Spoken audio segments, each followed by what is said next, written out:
from them. Mfantsiman Girls Secondary School has as their school motto, Obrani Warabo, which translates as life is what you make it. Whether you are from a rich family or a poor family, whether you had a first class or a pass, whether you are confident or timid, whether you are popular or unpopular, these are not in any way going to determine how life treats you in the real world. What you become in future depends on how you take your chances in life. Greatness in life comes from the tenacity of purpose, perseverance, and resilience in all endeavors. This requires hard work, positive moral and ethical values, and self-discipline. With a disciplined life, you will be able to maximize your potential and tread the pathway of success by discovering good opportunities in life. You have to realize that only you are in control of your own future, and that there are no barriers that you cannot bring down in your pursuit for progressive and successful life. Again, don't be under any illusion that the class you've obtained is what is going to determine how life treats you. Let me tell you before you get disappointed. The world does not always favor the brightest and best.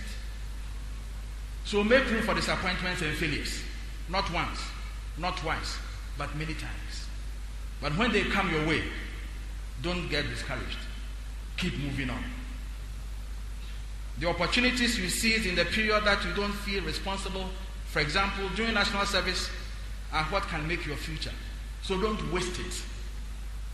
Now let me tell you a story of a young man, a newspaper vendor, who exploited opportunities that came his way.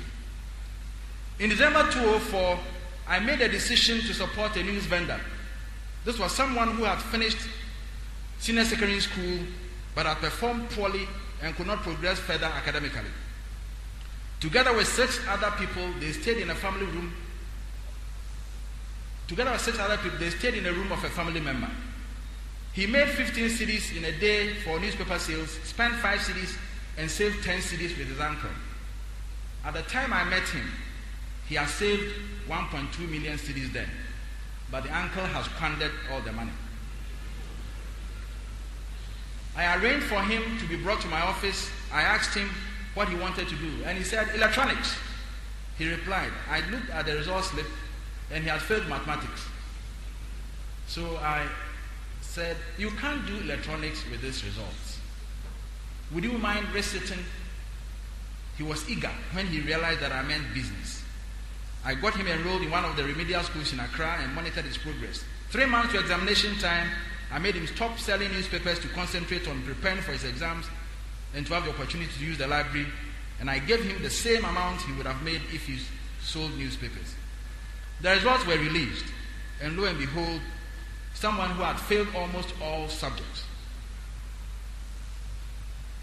improved tremendously in performance. He had aggregate 19. He got enrolled in one of the universities in Ghana, and he finished with a very strong second-class upper division, missing first class by just 1 point. Motivated by such results, he knew that with such unanticipated achievements, nothing could prevent him from achieving greater heights. He was counseled and enrolled as an accountancy student with the ACCA during national service. He took the first part of the professional exams and passed. A year after national service, he is writing his final papers. This young man took his chances. The race is not always for the swift. This story tells me that there is more to life and more to work for than what naturally comes to us. Many of you may have had dreams about the courses you wish to pursue at this university. It didn't happen. Dreams about jobs, careers, etc. Some may have their aspirations met, but for many, there would always be a gap between expectations and reality. But don't give up. I applied to do architecture in this university. I was the first on the wait list, but I was never called. I later accepted an offer to read economics and law at the social sciences. At one moment, I thought I was a failure for not securing my first choice. But today, I have no regrets at all. In all these, there must be a place for the expression of our faith also. Without taking undue advantage of this platform, let me refer you to a Bible quotation that says, "I'm with you always, even to the end of the world." The person who said this is the one who controls the universe and our lives.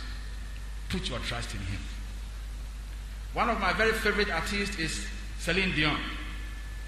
And one of my favorite songs is the song she sang at the 1996 Olympics opening ceremony in Atlanta, Georgia. "The Power of the Dream." This is what has driven many successful men and women to where they are today. The audacity of hope driven by the dream of "I can" is what translated into President Obama's victory in 2008. You also can. Be of good cheer as you enter the world, and may the lyrics of Celine Dion, which I'm going to read portions of it, inspire you. Deep within each heart, there lies a magic spark that lights the fire of our imagination. And since the dawn of man, the strength of "I can" has brought together people of all nations. There's nothing ordinary in the living of each day. There's a special part every one of us will play. Your mind will take you far. The rest is just pure heart. You'll find that your faith is all your own creation. Every boy and girl, as they come into this world, they bring the gift of hope and inspiration. There's so much strength in all of us. Every woman, child, and man. It's the moment that you think you can't that you discover that you can. The power of the dream. The faith in things unseen. The courage to embrace your fear, no matter where you are. To reach for your own star and to realize the power of the dream. Thank you for your attention, and God bless you and this university. Well, that was Professor Ato giving some words of inspiration to the graduates, telling them they should reach high for stars lie hidden in their heart.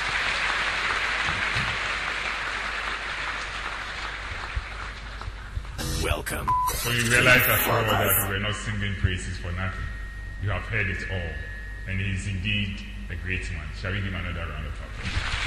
Welcome to Focus. In appreciation of what he's told us this morning, in recognition of what he has done for us as a university,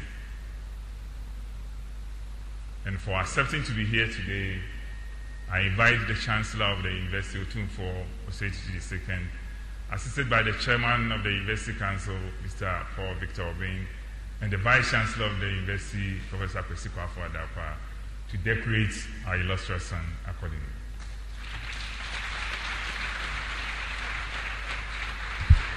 The Vice Chancellor of the University being called upon to decorate Professor Ato, the man who just gave us the inspirational thought for the morning, telling the students to reach high for stars lie hidden deep in their heart. This is Focus 94.3 FM.